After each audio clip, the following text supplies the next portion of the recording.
सुप्रभात विद्यार्थियों। हम मीरा द्वारा रचित पदों की व्याख्या कर रहे थे।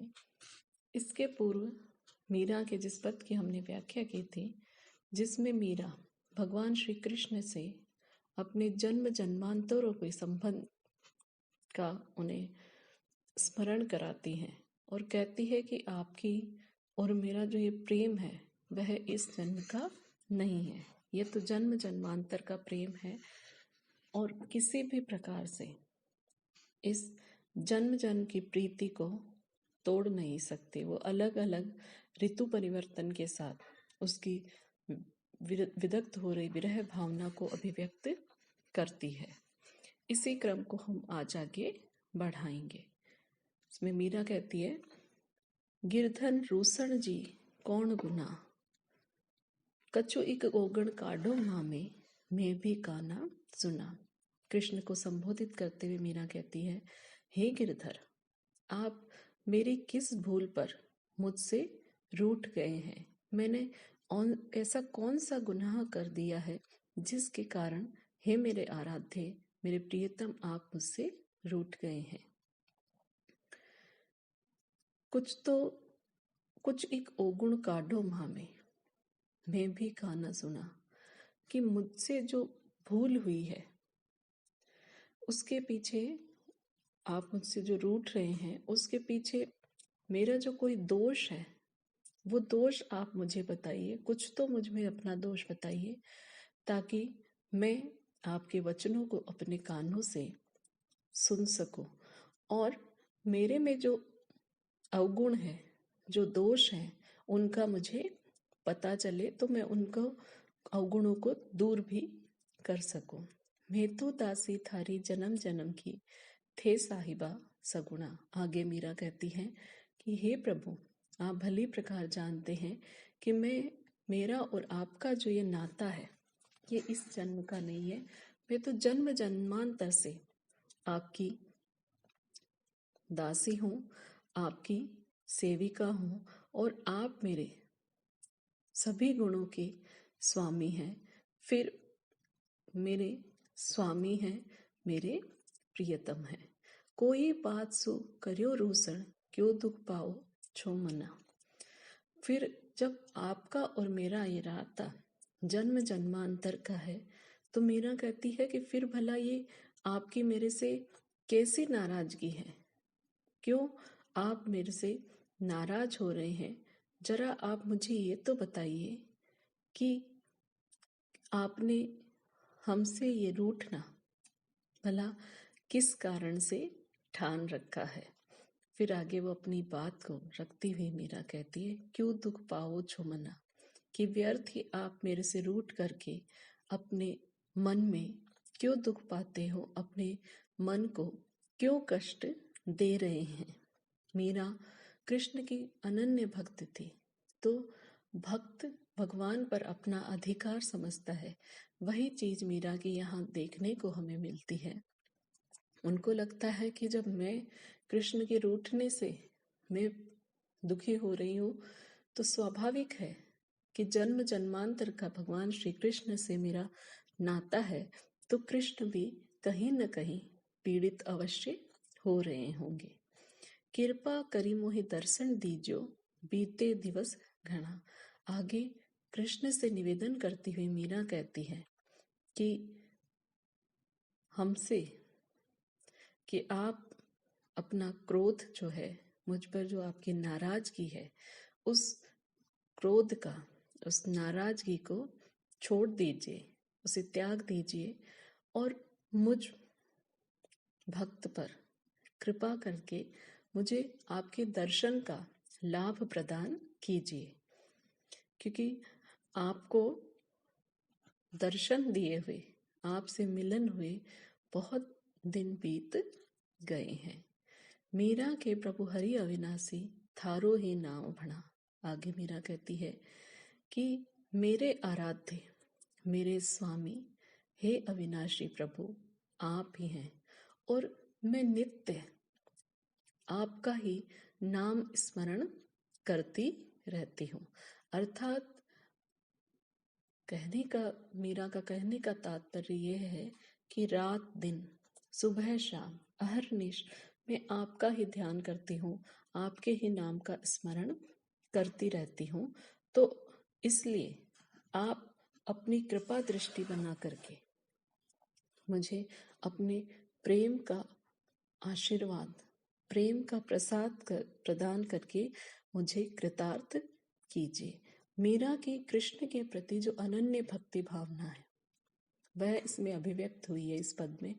और हम यह भी देखते हैं कि मीरा ने अन्य कई पदों में भी भगवान श्री कृष्ण के साथ अपने इस संबंध को, इस प्रेम को जन्म जन्मांतर का दर्शाया है कि ये एक जन्म का नहीं है, कई जन्मों का संबंध है। और इस जन्म जन्मांतर के संबंध की वो बार बार बात करती है। उससे मीरा की जो अगाध भक्ति भावना है और कृष्ण के साथ जो उनके प्रगाढ़ प्रेम संबंध है उनकी अभिव्यक्ति हुई है। भाषा हम देखते हैं कि रोसण, कौण, ओगुण, तो इसमें राजस्थानी भाषा का प्रभाव अधिक है। उसके साथ ही गुनाह शब्द, अरबी फारसी शब्दों का भी मीरा ने यथास्थान प्रयोग किया है। जन्म जन्म में पुनरुक्ति प्रकाश अलंकार है। इसके साथ ही इसमें अनुप्रास अलंकार भी है। भक्ति रस है, माधुर्य भाव की, माधुर्य गुण की प्रधानता है, क्योंकि मीरा की भक्ति भावना माधुर्य भाव की भक्ति भावना है। तो सभी दृष्टियों से ये पद जो है मीरा की व्याकुल व्यथा को, हृदय की जो प्रेम की जो पीड़ा भाव है उसको अभिव्यक्त करता है। अगला जो छंद है वह है पद हरि तुम हरो जन की भीड़। इसमें मीरा अनेक उदाहरणों के माध्यम से कृष्ण को, उनकी जो छवि है, कृष्ण की भक्त वत्सलता है, उसका स्मरण करवाती है और निवेदन करती है कृष्ण से, हरि तुम हरो जन की भीड़, द्रौपदी की लाज राखी तुम बढ़ायो चीर। कि हे कृष्ण, आप भक्त वत्सल हैं, इसलिए अपने भक्तों का जो संकट है, उन पर जो विपत्ति आई हुई है, उस विपत्ति का आप निवारण कीजिए हैं। आप तो सदैव भक्तों के संकट मोचन रहे हैं, उनके कष्टों का निवारण करने वाले रहे हैं। द्रौपदी की लाज राखी तुम बढ़ायो चीर, कि तुम जब कौरवों द्वारा युधिष्ठिर ने द्यूत क्रीड़ा में हस्तिनापुर की राजसभा में जब युधिष्ठिर सब कुछ हार गए, तो अंत में वह अपनी पत्नी द्रौपदी को ही उन्होंने दांव पर लगा दिया और वह दांव भी युधिष्ठिर हार जाते हैं। तो दुर्योधन के आदेश पर उसका छोटा भाई दुशासन एक वस्त्रा द्रौपदी को खींचते हुए सभा में लाता है। द्रौपदी सबसे निवेदन करती है कि मेरी रक्षा करो, कोई उसकी रक्षा नहीं करता। तब जैसे ही दुशासन उसका चीरहरण करने का प्रयास करता है, तो द्रौपदी कृष्ण आपका ही ध्यान करती है और आपने द्रौपदी के वस्त्र को बढ़ा करके, उसकी साड़ी के, उसके चीर को बढ़ा करके उसकी सतीत्व की आपने रक्षा की थी। भक्त कारण रूप नरहरि धर्यो आप शरीर। आगे मीरा निवेदन करती है कि अपने प्रिय भक्त प्रहलाद की रक्षा करने के लिए ही आपने नरसिंह का रूप धारण करके उसके दुष्ट पिता हिरण्यकश्यपु से उसकी रक्षा करी थी। क्योंकि प्रहलाद जो थे वह भगवान विष्णु का अनन्य भक्त था और उनके पिता हिरण्यकश्यपु ये मानता था कि इस दुनिया में ईश्वर का प्रतिरूप मैं ही हूँ, कि तुम मेरी पूजा कर, मेरा ही ध्यान कर। लेकिन भक्त प्रहलाद जो है सदैव विष्णु का ही ध्यान करते रहते थे और कृष्ण विष्णु के ही एक अवतार हैं। तो मीरा कहती है कि आपने, क्योंकि उसको वरदान प्राप्त था ब्रह्मा जी से, हिरण्यकश्यप को, कोई न रात में मरू, न दिन में मरू, न अंदर मरू, न बाहर मरू, न मनुष्य से मरू, न पशु से मरू, न मैं किसी भी महीने में मेरी मृत्यु न हो, न मैं अस्त्र से मरूं, न शस्त्र से मरूं, न मैं अंदर मरूं, न मैं बाहर मरूं। तो जैसे ही भक्त प्रहलाद को एक तप्त लोहे पर बांध करके उनके मारने का प्रयास उनके पिता द्वारा किया जा रहा था, तब उस लोहे को फाड़ करके उसमें से नरसिंह अवतार, आधा मनुष्य शरीर का और आधा मनुष्य शरीर जो है मनुष्य का और आधा सिंह का धारण किए नरसिंह रूप में भगवान प्रकट हुए थे। और उन्होंने घर की देहरी पर, ऊपर मरू न नीचे मरू, तो उसको हिरण्यकश्यप को अपनी गोदी में लिटा करके कि न अस्त्र से मरू, न शस्त्र से मरू, तो सिंह के तेज नाखूनों से न रात में मरू, न दिन में मरू, तो संध्या के समय उसको अधिक मास में अपनी गोदी में लिटा करके उसका कलेजा फाड़ दिया था और उसको मार दिया था। तो मीरा स्मरण करवाती है कि हे कृष्ण, आप तो अत्यंत भक्त वत्सल हैं और दुष्ट हिरण्यकशिपु से आपने अपने भक्त प्रहलाद की रक्षा की। इसी भांति आगे मीरा कहती है, बूढ़ ते गजराज ग्राह मार्यो कियो बाहर नीर, कि आप तो अपने भक्तों के लिए, चाहे वह मनुष्य हो न चाहे वह पशु हो, सदैव उसकी रक्षा के लिए तत्पर रहने वाले हैं। इसी बात को सांकेतित करती हुई, उसी बात को स्मरण करवाती हुई मीरा कहती है कि आपने ऐसे कई भक्तों की रक्षा की है, और जब पानी में पानी पीने गए हुए गजेंद्र को पानी पी रहा था और पीछे से एक ग्राह अर्थात मगर ने उसकी पांव पकड़ करके उसको अंदर खींचता ले जा रहा था, उसी समय जब वो बिल्कुल डूबने वाला था और उसने आपका स्मरण किया, तो आपने तुरंत उसको पानी से बाहर निकाल लिया और उसकी रक्षा करी।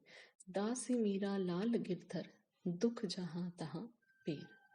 तो मीरा कहती है कि हे प्रभु, कहाँ तक मैं आपकी भक्त वत्सलता के कितने उदाहरण प्रस्तुत करूं, कहाँ तक आपके भक्तों के प्रति जो प्रेम भाव है उसको अभिव्यक्त करूं। वो कहती है, मैं भी आपकी दासी हूँ, आपकी ही सेविका हूँ, और हे गिरधर लाल, मैं आपकी दासी हूँ, आपकी शरणागत हूँ। तो मीरा कहती है, दुख जहां तहां पीर, कि आप जानते हैं कि जहां पर चोट लगती है वहां पर दर्द भी होता है। तो ऐसे ही मैं प्रेम से प्रेमाहत हूँ और आपकी शरणागत भी हूँ, आपकी भक्त भी हूँ। तो अब आप मेरा सुध लेकर के, मेरे को स्मरण करके, मुझे अपना करके, अपने दर्शन का सौभाग्य प्रदान करके इस विरह ताप से मुझे मुक्त कीजिए। यहाँ पर मीरा ने अनेकानेक उदाहरण देकर के द्रौपदी, प्रहलाद, गजेंद्र, इनके उदाहरण के माध्यम से मीरा भगवान कृष्ण से निवेदन कर रही है कि आप भक्त वत्सल हैं, और जो भी आपके शरणागत होता है, भक्त और संकट की स्थिति में होता है, संकट से विपत्ति से घिरा होता है, तो तुरंत आप उसकी रक्षा करते हैं और उसे संकट से बचाते हैं। तो आप मेरी भी रक्षा कीजिए और इस सांसारिक मोह माया के जिस आवरण से मैं घिरी हुई हूँ उससे मुझे बचाइए। और प्रकारांतर में यह भी है कि मीरा की भक्ति भावना के कारण उनके ससुराल पक्ष से कई कष्ट उन्हें भोगने पड़े थे, तो आप उससे मुझे मुक्ति दिलाइए। इसमें राजस्थानी मिश्रित ब्रज भाषा है ना, और उदाहरण अलंकार है। मीरा ने भक्ति का अनुपम रूप इस छंद में अभिव्यक्त किया है।